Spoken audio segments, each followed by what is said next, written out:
आइल्स की वैलिडेशन कितने साल तक की? आइल्स के रिज़ल्ट की वैलिडेशन 2 इयर्स है, और अगर आपका जो भी इमिग्रेशन का प्रोसेस है या आपका स्टडी का प्रोसेस है वो उन 2 इयर्स में नहीं होता है तो अगेन आपको रीअटेम्प्ट करना पड़ता है। अच्छा, फिर रिज़ल्ट की वैलिडेशन 2 इयर्स है। ऐसी कंट्रीज जहाँ आइल्स की ज़रूरत नहीं है?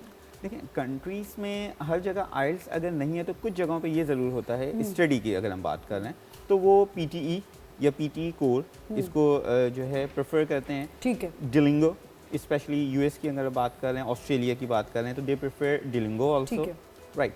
इसी तरह हमारे पास ओईटी है। ओईटी बेसिकली डॉक्टर्स और नर्सेस के लिए। ठीक है। तो आइल्स तो definitely each and every country is requiring, but वो ये कह रहे होते हैं अगर आइल्स नहीं है then you can come up for PT और डिलिंगो।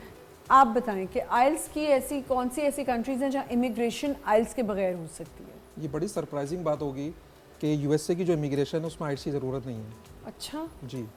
अमेरिका की इमिग्रेशन का प्रोग्राम है EB-2 NIW, जो कि 2016 में लॉन्च हुआ था प्रोग्राम, और हमने पाकिस्तान में 2022 में लॉन्च किया था क्योंकि पाकिस्तान ऑफिशियल लिस्ट में इंक्लूड नहीं था।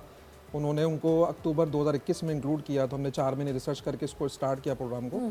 और इसमें बेसिकली आइल्स की रिक्वायरमेंट नहीं है, इसमें एज लिमिटेशन कोई नहीं है और ना इसमें कोई बैंक स्टेटमेंट की रिक्वायरमेंट है। तो ये 3 मेजर पॉइंट्स ऐसे हैं जो बड़ा अट्रैक्ट करते हैं एक रिसर्चर्स को, प्रोग्रामर्स को, या जो आईटी की फील्ड से बिलोंग करते हैं। स्पेसिफिकली अगर कोई स्टेम एजुकेशन या एक्सपीरियंस का बैकग्राउंड रखता है उनके लिए ये 90% प्लस जो है इसकी सक्सेस स्टोरी है कि वो उसमें अगर अप्लाई करते हैं इस इमिग्रेशन में तो वो अच्छी तरीके से जो है वो अपने आउटकम्स ले सकते हैं और उसमें इमिग्रेशन पॉसिबल हो सकती है। अच्छा, एज लिमिट की जो आपने बात की, अब यहाँ देखा जाता है अगर 60 तक पहुँच गया बंदा तो यहाँ 50s के बाद की इमिग्रेशन मुश्किल कर देते हैं, क्यों? अच्छा, बेसिकली ऑस्ट्रेलिया की जो इमिग्रेशन है उसमें 44 एज लिमिट है। अच्छा। और कनाडा की जो इमिग्रेशन है उसमें 47 एज लिमिट है। लेकिन यूएसए की जो इमिग्रेशन है उसमें कोई एज लिमिटेशन नहीं है।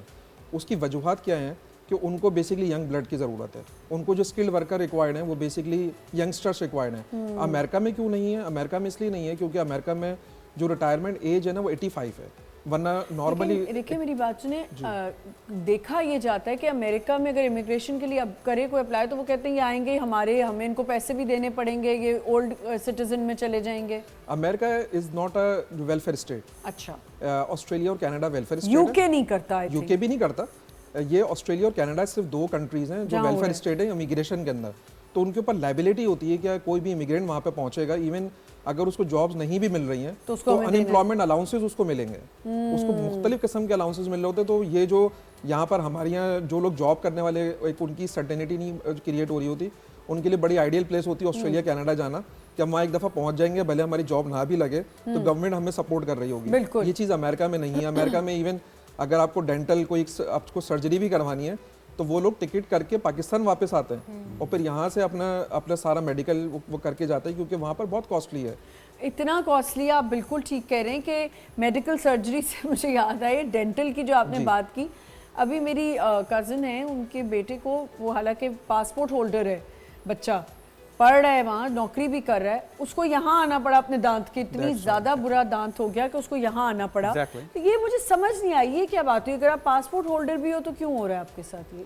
बेसिकली इंश्योरेंस नहीं कराई हुई? नहीं, आपके पास अगर इंश्योरेंस है, इंश्योरेंस तो हर एक के लिए नेसेसरी पार्ट है जी, और वहाँ की नीड है, लेकिन वो सब्सिडाइज हो जाता है अक्रॉस द वर्ल्ड। सबसे ज़्यादा जो इस टाइम पर जो सर्जरीज हैं वो जो कॉस्टली हैं वो बेसिकली हैं डेंटल की, ठीक है।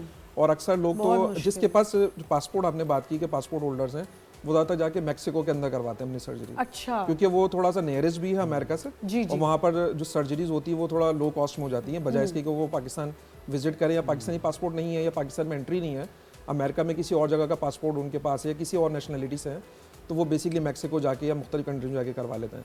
तो मेडिकल वहाँ पर बहुत महंगा है, मेडिकल बहुत महंगा, और डेंटल तो बहुत ही महंगा है। ये तो आपने बिल्कुल ठीक कहा। तो इसका मतलब एज लिमिट कोई नहीं है? एज लिमिट इसमें कोई भी नहीं है। यूएसए की EB-2 NIW के प्रोग्राम में आजकल जो रेशो है वो सबसे ज़्यादा यूएसए का ही है।